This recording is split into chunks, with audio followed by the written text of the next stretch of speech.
David Hallyday, son geste élégant pour Jade et Joy.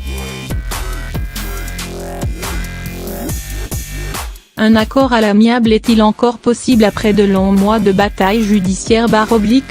Selon les informations avancées par BFM TV, Laetitia Hallyday aurait tendu la main aux deux aînés du clan, déshérités par l'interprète de Je te promets, décédé d'un cancer du poumon dans la nuit du 5 au 6 décembre dernier.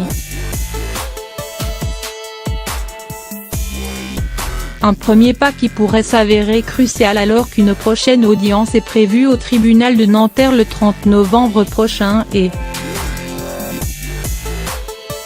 Mais si les avocats des deux parties continuent de s'entretenir en privé, qu'en est-il des deux fillettes du défunt, Jade et Joy ?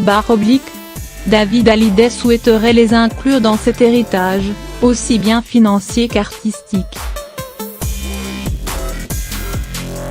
Afin qu'elle ne soit jamais mise à l'écart, un accord avec David est plus compliqué. Il a un comportement de père de famille, il ne veut pas la même chose que Laura, a ainsi expliqué le Naluto, reporter au Figaro dans l'émission C'est à vous sur France 5.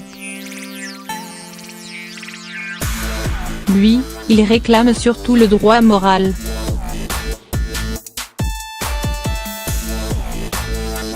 Et là où il est très élégant, c'est qu'il demande à ce que Jade et Joy, qui ont aussi été déshéritées, soient partie prenante dans ce droit moral.